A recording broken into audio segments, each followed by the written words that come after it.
I'm on my way to my friend Kyle Power's house to test drive the new Moza R5 direct drive sim steering wheel. And the reason I'm not doing this review using my own simulator at home is because my rig is designed for a front mounted steering wheel, and the Moza R5 needs to be mounted on a plate from the bottom.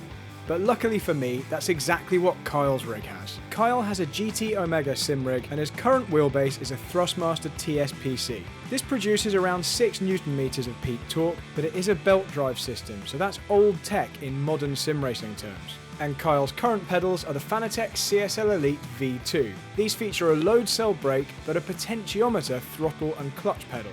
And for those of you who don't know him, Kyle Power has a wealth of experience in both karts and cars, and he's also a champion sim racing driver. Up towards the line, the top 2 in the championship, and Kyle Power wins the Missed Apex iRacing F3 Cup! All of which makes him the perfect person to team up with for this review.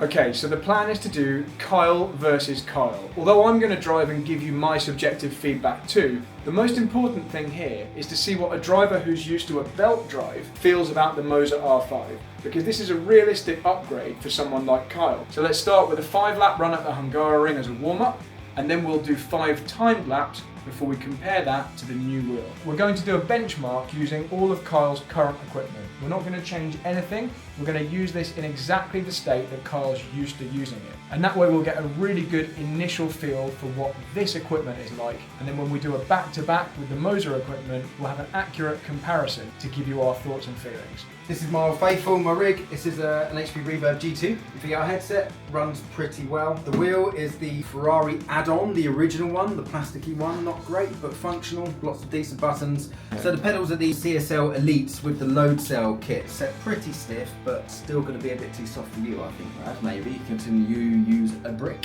For your pedal doesn't move. Pedals are such a subjective and a personal thing for personal feel. I mean, even in real world drivers and Formula 1 drivers, you see a massive difference in pedal stiffness, pedal travel. So I'm obviously honed into these pedals for the last 4 or 5 years. I've been on this same setup, so I'm really dialed into this. So it's going to be really interesting to jump on a new one and see if I can get that initial feeling and get comfortable pretty quickly. Dialed in now, 0.60. So after a short warm-up session, Kyle completed his 5 timed laps with a fastest lap time of 38.6 seconds. Coming over the line, 38.6. And with the initial baseline run complete, it was time to unbox the Moza R5. So what we've got here from Moza is the R5 simulator kit. So this comes with 2 pedals, but we've also got the add-on here, the SRP light clutch pedal. Not that we use a clutch very often, but we'll install that anyway just so we've got everything connected. And what we've also got here is the brake pedal performance kit. So this is probably quite important. Sim brake pedals tend to be a little bit floppy unless you have the upgrades for them. I have no idea what these are going to be like, but I'm really glad Moza have sent us this upgrade performance kit. So let's get all this unboxed and then we'll get it installed on Kyle's rig.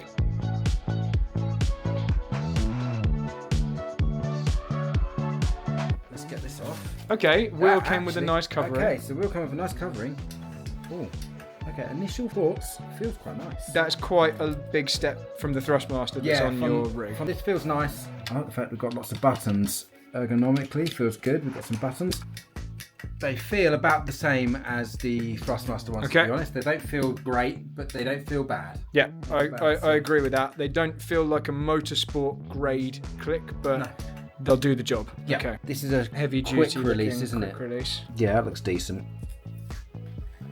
Ooh, and the connectors in there, yeah, that's nice. I think it's quite a small diameter. I think it's pretty... Yeah, I think that's probably similar to what I have now, actually, if not a little bit smaller. So whilst Lucy the cat admired the wheel, we moved on to the pedals.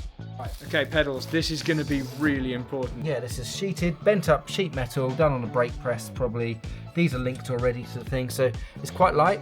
Feels quite nice, not much travel. And let's just see what this clutch pedal's like. So interesting, although all 3 pedals look identical, when you look closely, the spring on the accelerator pedal is a little bit narrower and it's easier to push. The clutch is slightly thicker than the accelerator, but not a lot if it is. But the brake, you see there are fewer coils, only 4 coils of spring, but they're all thicker, and it does provide more weight. So we will need to move this one to the middle, which is a bit annoying. We'll do that, so we're testing it properly. Okay, so straight away we can adjust the position. That's really positive. This is just like the CSL Elites that I currently already have. They have this base plate where you can bolt these in and out. This is a lot more minimalistic, and dare I say, actually, I prefer the style of the metal on these ones. Yeah. Do we know if this is load cell? I don't think it's a load cell brake, so I think this is just to stiffen the brake pedal. And you're used to a load cell? Yes. So yes, easier to gauge pressure than distance. This looks like a really nice brake kit, but it isn't a load cell, which is there's nothing to go in there a still. slight disappointment, because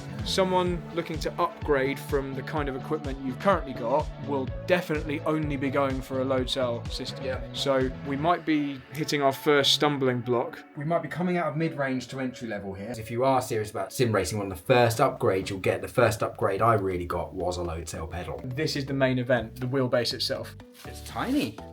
Wow, That is compact, isn't it? It's very compact. Nice weight, but not too heavy. That is very low weight. Look at that. Wow, okay, I expected that to be bigger. Outlets, there's lots of sockets at the back, so I guess for the whole Moza ecosystem, you can plug in a lot of things via the wheel. So what we've got, this is obviously the power, but we've got e-stop, so that'll be our safety stop. Pedals, we don't have a dash or shifter assembly separate. So you can obviously have a handbrake, a shifter, and then your own dashboard plugged in. But the bolts for mounting, I think we've got some M6s they look like. They're either M6 or M5. And just like that, it was time to install the new equipment on Kyle's rig. This is painful for Kyle now, as it is for anyone with their own finely honed sim setup. He's having to rip apart his rig. It's scary, having not touched something for 7 years and ripping it apart. Good old gaffer tape. It wouldn't be an engineer's office without some gaffer tape, would it? So considering this is a GT shaped wheel, actually the diameter looks very similar to this F1 wheel. So that's good, because we don't like big steering wheels, do we, Kyle? No, we don't. We like the old Nigel Mansell small diameter. It's tiny by comparison, isn't It it? would fit inside the casing for the TSPC. That is minuscule. In terms of the aesthetics, that would be quite a nice upgrade, I think, Kyle. Yeah, it will be. Much tidier, much cleaner setup. Much more minimalist than what came off. Just look at this. This just takes up no space whatsoever. Quick release system. Seems pretty nice as well. We just pull back on the Moza tag and off it comes. No obvious play in that at all. So next up, the pedals. And with absolutely minimal fuss, the pedals were on. Those pedals actually really suit this rig. The black painted industrial feel. Right, that should be most of the faff done. And we are set up and ready to try. But first, let's go have some lunch. Yeah. So we set off on a walk into Kyle's local town to grab something to eat and to discuss what we expected from the Moza when we tested it next. Ergonomically, that's all nice. Wheels got a nice feel. The only minus point that we've discovered so far is the brake pedal and the lack of load cell. You can really feel it's a bit spongy. So that's going to be the biggest thing to get used to. I definitely think with the performance kit, I think for someone who is completely new to sim racing, it's fine. It doesn't have the same ramp up in force as something with a load cell. This bundle, it has a target market of your first foray into sim racing and skipping the belt drive that I have and going straight to DD. We're going to very much review it with that in mind. What good feelings about this? We then headed back to Kyle's house past a local jazz performance to get on with the main event.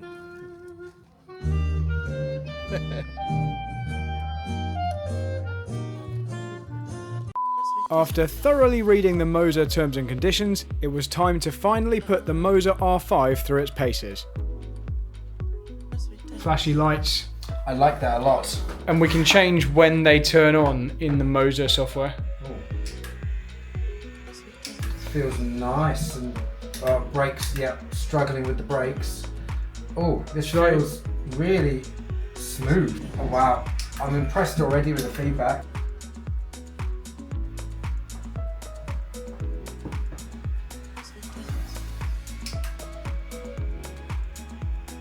It's not clipping. The strength feels really good actually. I'm feeling a lot more bumps, but there's no feeling in the mid-range. I think we need to make some tweaks. The brakes take a lot of getting used to. That brake pedal's no good, but we kind of knew that anyway. Oh, that feels lovely. Okay, so it's time for Kyle's final performance run. So this is a back-to-back comparison of how he drove earlier on with the TSPC belt-driven wheelbase. So here we go. Still really strong on the curbs. I'm getting used to the brake, but I think I can attack it so much better with a proper brake. So yeah, I'm pretty much matching my TSPC performance. Let's see if we can actually beat the lap time.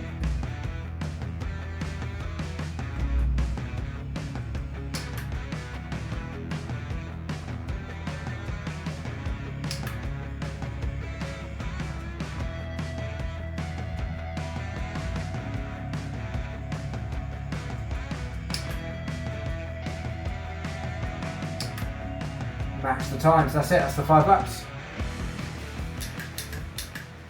What we saw in that run was Kyle was able to match the TSPC that he's used to, but the big difference was neither of us were happy with the pedals. Let's start with the really positive points and the good things. The feeling going in a straight line is amazing. You can feel every bump in the road, the definitions of the curb. You can feel the shape of the curb. It's not a dull, distant memory of like a vague bump. Responsiveness is really good. It's really direct. After we've tweaked some of the settings, we got rid of that flat spot in the middle range. So we have a nice little bit of detail in the mid-range now. So that's all great. It's everything you'd expect from a DD wheel, from quite a premium DD wheel really. This is a huge step up in terms of detail and definition of fidelity over a belt drive. Now, where are the negatives and where does this fall down? One big one, the only big negative I can come up with this is the lack of power and overhead. This is where for the more experienced and hardcore sim racers, I think we'd consider us two pretty hardcore sim racers, we're pretty experienced. This is where this entry level sort of bundle wouldn't really make sense for us because we've had to reduce the Newton meters and the feedback strength down to give us some headroom to give us that detail that we want in the mid-range. But the wheel's perfectly capable of delivering it. It just needs some extra power and headroom. 5 Newton meters. If this was 10,